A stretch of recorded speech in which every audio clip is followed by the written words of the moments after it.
Okay. How do I start this?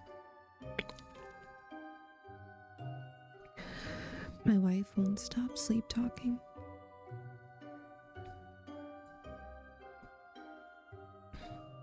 Written by Christopher Maxim.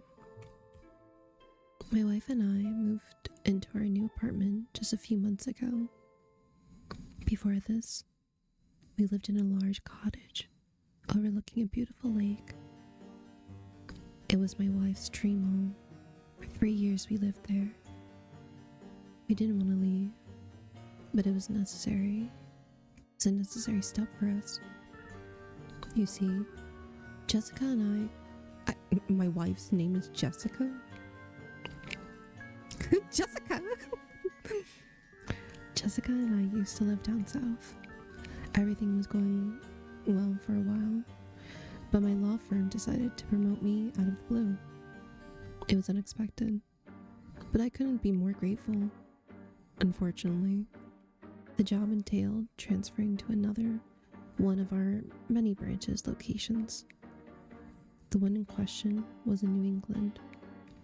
We spoke long and hard on the matter, but eventually, Jess agreed to move to the move. It's important to note that the dollar doesn't stretch as far up north as it does down south. It's hard to find employment. That's why we were downgrading our living space until Jess could find another job. We would have to suffer. At least, that's the way she looked at it. Tension was high at first, a few weeks after the move. I could tell Jess was irritable. She missed her old house, our old friends, and working a steady job. She had nothing to do with all her free time, so she was bored out of her skull, and this led to many fights. For a while, it seemed like we would never settle in.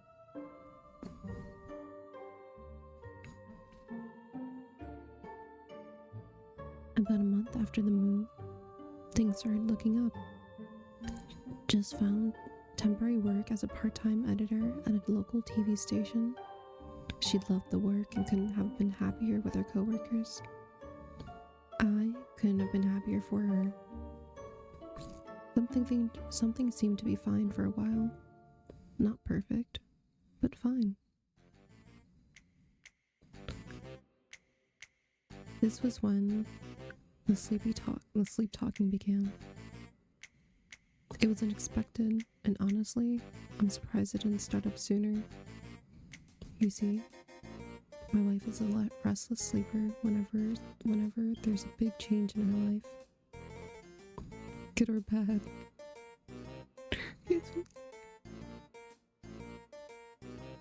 Addams Family. Da-da-da-da. Da-da-da-da. Da-da-da-da. Da-da-da-da. Da-da-da-da.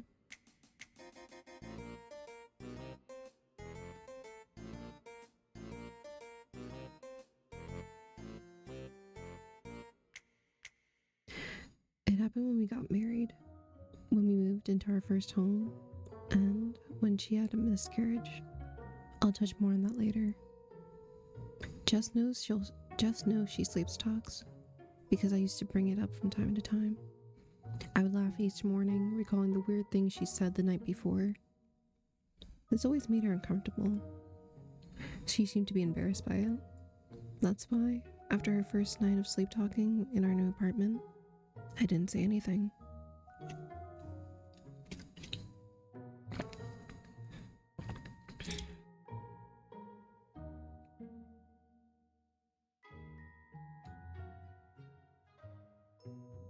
The sleep talking went on for a couple of weeks.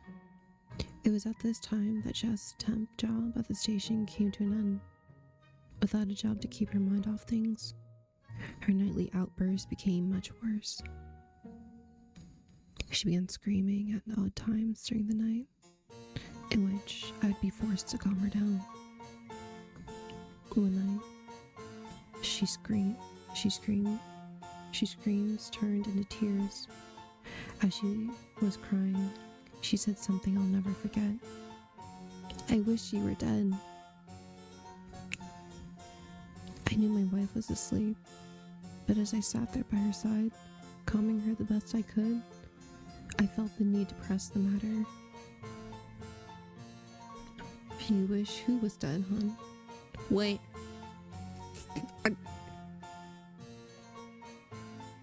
I'm reading a story.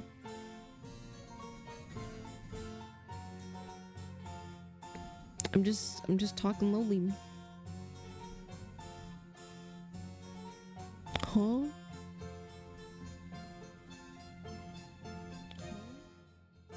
You don't gotta do all that. You ain't gotta do all that. No. Don't gotta do all that. Don't gotta do all that. You don't gotta do all that.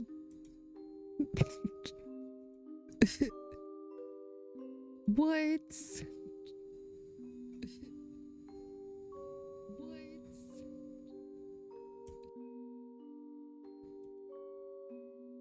Back to our scheduled program.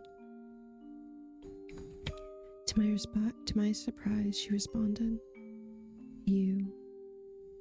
This caught me off guard. It's a strange thing to want your husband dead. It's even stranger while you're asleep. Why? I ask. You're ruining my life. Those four words cut deep. Whether they were meant or merely a product of a tired mind, they were the kind of words that demanded a self-reflection. I wondered for a moment if I was truly ruining her life, or at least if I were to blame for her night terrors.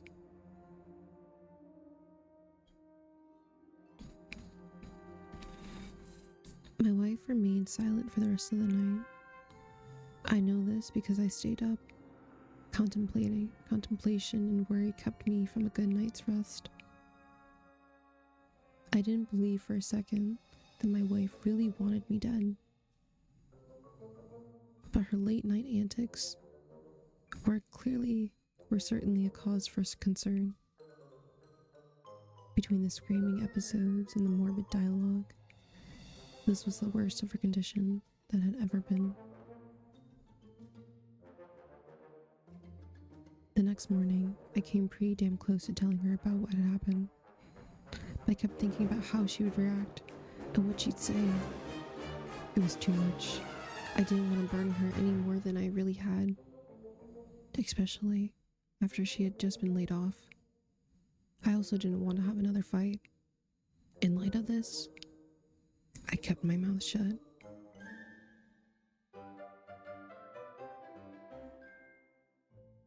And the following night, the screams were gone. This is a comfort, but a fleeting one. Out of the blue, just as I was about to shut my eyes and call it a night, the sleep talking commenced once again.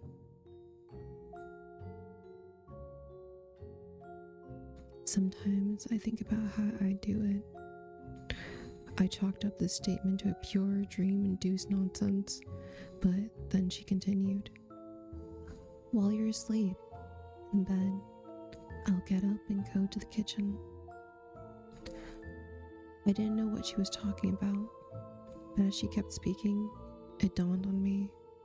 There were some moments of inaudible gibberish, but from the bits and pieces that were fluent, I could paint a pretty good picture of what she was describing. Reach into, grab knife, over and over again, blood oozing off the bed. Can't ruin my life anymore. My life was describing her plan to murder me. As deeply upsetting as this was, I continued to help but chuckle to myself. It was just a dream. What the fuck?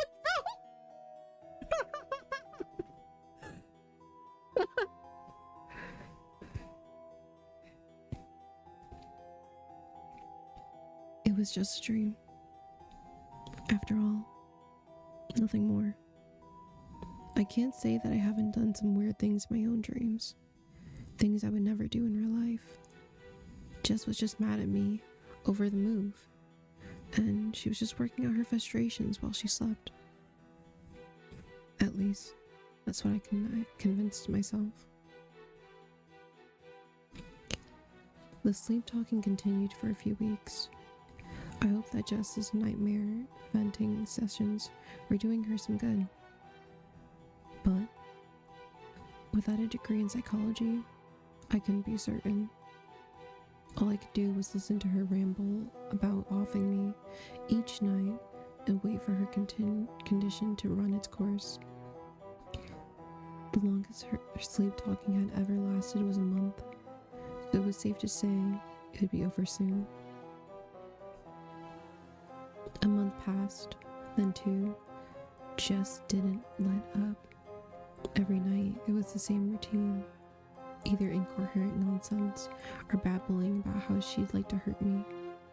It was getting old, but one night changed everything.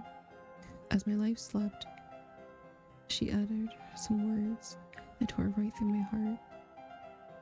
I lost my baby because of you. My emotions swirled about and forth, a sour concoction that rested in a pit of my stomach.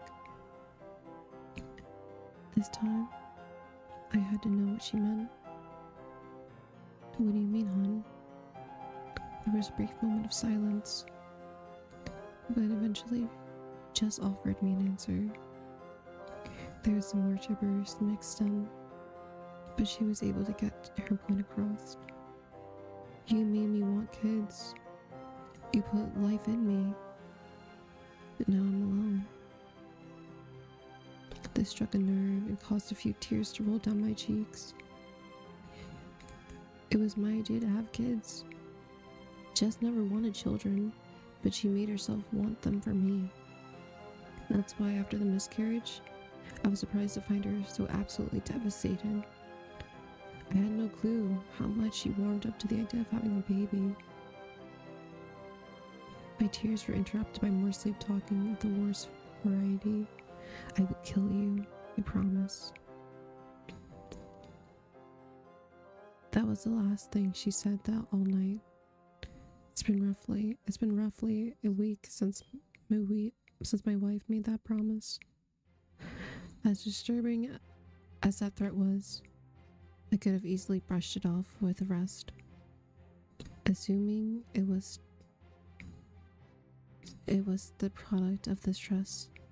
There was nothing for me to worry about. Unfortunately, I can't stop the worrying about it. Just as scaring the crap out of me. I'm now taking short naps and sleeping with one eye open, and it's all because of one thing.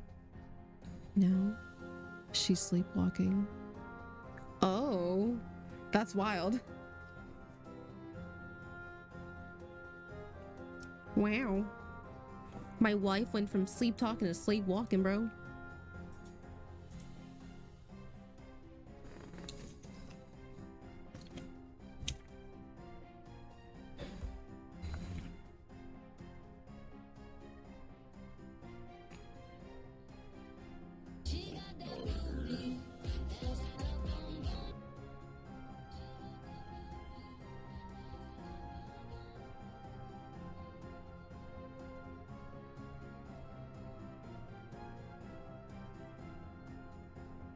Bing, dum, bing, dum, bing, dum, bing, dum, bing.